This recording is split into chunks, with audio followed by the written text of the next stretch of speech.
Ya, apa kabar kayaknya? Kami, keluarga besar Partai Demokrat, juga ingin terus bukan hanya mendengarkan, tapi pasti akan memperjuangkan gitu.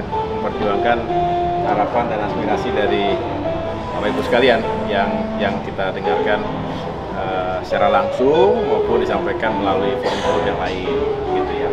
Saya tolong upayakan sehingga petani bisa pupuk mencukupi, maka pasti petani sejahtera.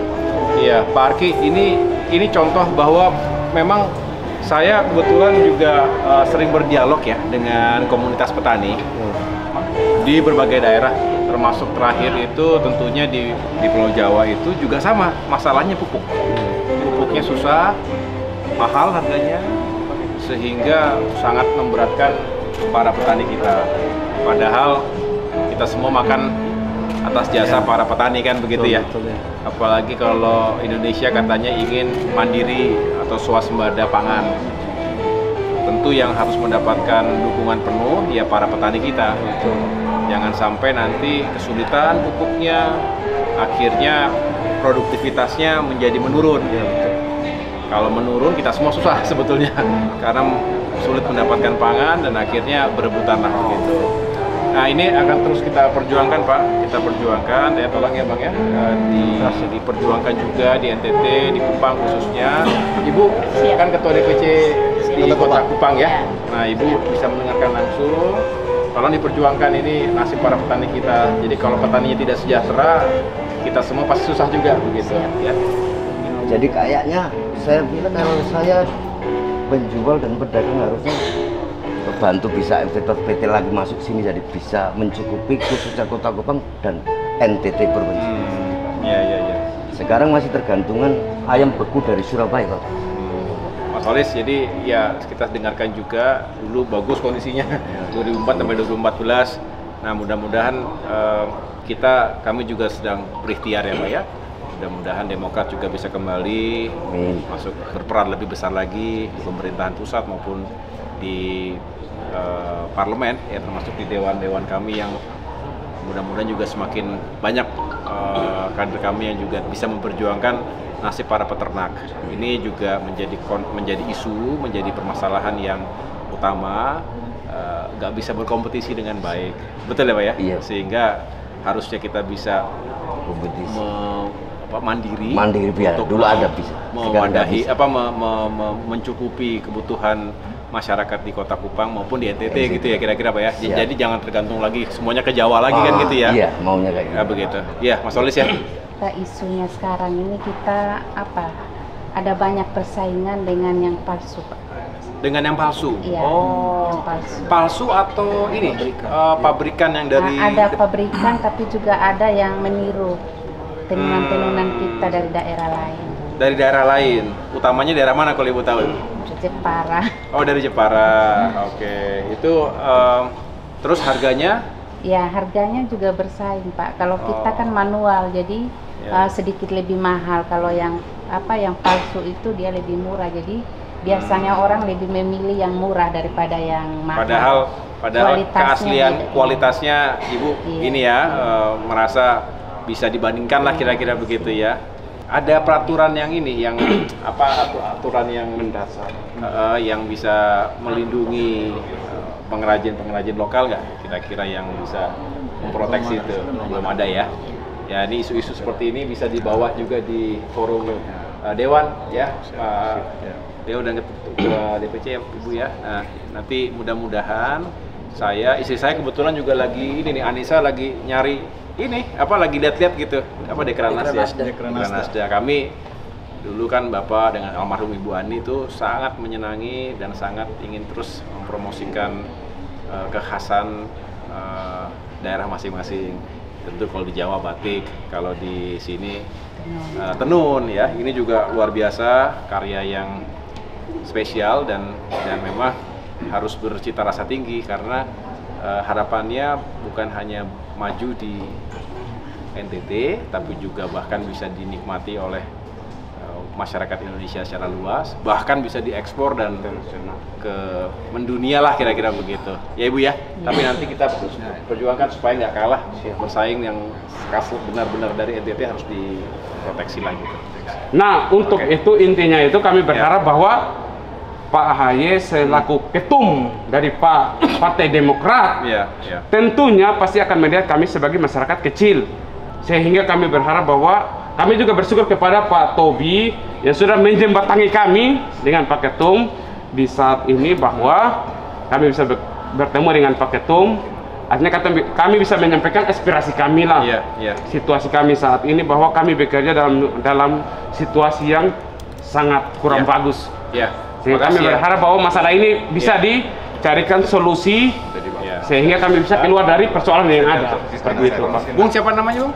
Baharudin Lamarobak. Bung Baharudin ya. Makasih ya, siap. Bung Baharudin sudah menjelaskan. Saya tahu tidak mudah menyampaikan ini karena bergemuruh rasa kecewa, sedih, marah, bercampur aduk. Kami coba untuk memahami itu, ya. Tetapi dengan menyampaikan ini secara langsung, ini didengarkan, ini ada 2 anggota DPR RI nih, Pak Herman Khairul, Pak Teguh Rifki, ada lagi yang lain. Tentunya kami tidak hanya di daerah ya, daerah tentu kita juga akan menyampaikan ini, tetapi yang begini-begini karena ada urusan dengan pemerintahan pusat. Tadi disampaikan ada 3 kementerian, ya, di mana Kementerian Perhubungan yang dianggap tidak berpihak, kira-kira begitu ya, dengan nasib dari Bapak dan TKBM yang lainnya. Oleh karena itu, ini penting untuk dicatat. Kami akan terus berkomitmen bahwa yang paling utama adalah kebijakan-kebijakan yang pro rakyat. Betul. Tadi Bapak mengatakan kami ini udah 33 tahun eksis, bekerja baik-baik, membangun perekonomian, berkontribusi dan lain sebagainya. Kemudian sudah seperti itu malah mau ditiadakan dengan berbagai aturan yang mengikat lah, kira-kira begitu. Betul. Jadi Bung Baharudin, nanti kita akan suarakan ini, kita akan bawa ini kepada teman-teman yang memang punya kompetensi di Komisi 5 ya, di Komisi 5 kalau di DPR RI, tapi di Komisi 6 itu terkait dengan pelabuhannya.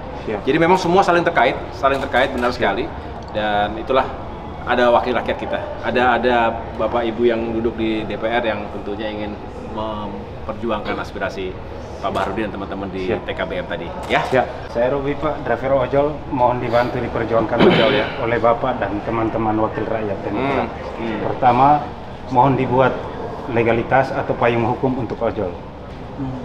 Yang kedua, soal tekanan pemerintah kurang kepada aplikator, terkesan tidak bertaji pemerintahnya, karena aplikator masih melanggar ketentuan Permenhub soal 15% biaya sewa aplikator. Tapi sampai detik ini masih abu-abu, Pak. Jadi mohon diperjuangkan. Yang ketiga, ada wacana bahwa soal tarif itu akan diatur tiap daerah via gubernurnya. Kalau jadi, mohon wakil-wakil rakyat dan Bapak perjuangkanlah kami agar 3 sisi, driver, konsumen, dan aplikator sama-sama win-win solution. Sekali lagi, jangan sampai yang banyak ini kan para pengemudi, driver ojol yang juga perlu diperhatikan. Nanti kalau memang sudah sentuhannya ke perda, misalnya dibawa ke tingkat provinsi, apalagi kota kabupaten, nanti memang itu perjuangan teman-teman di Dewan ya, teman-teman di Dewan.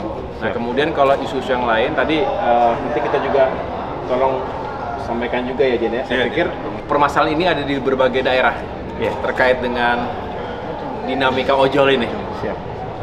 Memang aturan yang sangat ideal mengatur ini semua belum terlalu kita rasakan begitu ya, karena memang relatif ya, saya akan mengatakan relatif baru, tetapi sebetulnya harus ada yang jelas gitu, karena ini kan kemajuannya kan cepat sekali, apalagi di zaman pandemi kemarin. Ini kan ojol luar biasa begitu dampaknya ya, termasuk bagaimana mereka harus bisa tetap beroperasi ketika itu, dan sekali lagi harus ada perlindungan kira-kira begitu, termasuk khususnya bagi para pengemudi ojol itu sendiri. Gitu. Belum ada aturan, ada SPDN solar paket nelayan, cuma terbatas, kuotanya juga terbatas, nggak boleh lebih dari 100 ton per bulan, sedangkan kebutuhan di satu daerah bisa mencapai 300 ton per bulan.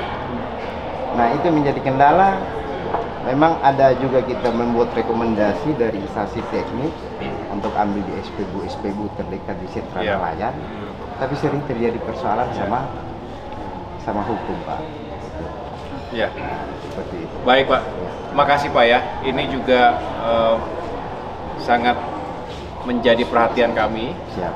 Nasib para nelayan ini juga seringkali menjadi yang paling memprihatinkan. Tergantung cuaca, tergantung alam, kemudian udah begitu luar biasa tantangannya ketika permasalahannya ketika BBM naik. Padahal ya dari situ modal awalnya kan dari BBM itu. Nah, kalau tidak bisa melaut karena mahalnya harga BBM yang bersubsidi pun semakin terbatas jumlahnya, tentu akan sangat memberatkan. Ini yang terus kami perjuangkan, Pak. Sekitar 2 bulan yang lalu saya menyampaikan secara terbuka di depan seluruh rakyat Indonesia, istilahnya, mari ketika kita bisa mengurangi alokasi anggaran untuk yang lain-lain yang belum ada urgensinya, belum ada kepentingannya, mari kita alokasikan itu untuk membantu masyarakat kecil, termasuk para nelayan kita. BBM, kita waktu itu menyerukan, turunkan harga BBM. Mengapa? Karena memang sangat menyulitkan, begitu. Nah, ini juga terus kita akan suarakan, dan kemudian tadi ada isu-isu yang lain yang hubungannya dengan Perda, hubungannya dengan Perbu. Tolong nanti Pak Reno, Ibu, kita sama-sama perjuangkan, ya. Itu menjadi harapan ya bagi para nelayan yang ada di Kupang maupun di NTT. Ada 100 berapa? 20.000 tadi? 20.000 ya. Kalau di Kupang lebih kurang 7.000-an. Iya. Itu. Pak, Ibu, makasih sekali lagi ya. Kami kebetulan ada kegiatan lagi, tapi saya walaupun singkat bisa mendengarkan dan menyimpulkan bahwa ini semua akan terus menjadi perjuangan kita di kota, di kabupaten, provinsi, sampai dengan tingkat pusat. Kami ingin meyakinkan bahwa suara Bapak Ibu tadi bisa dibahas di tempat dan diperjuangkan, betul. Bukannya dibahas, diperjuangkan. Dan harapannya adalah negara, para pemimpin kita juga semakin berempati. Tidak hanya melihat ini sebagai permasalahan yang biasa-biasa saja, padahal ini masalah yang mendasar. Kalau mendasar tidak bisa diatasi, bagaimana masalah yang lain?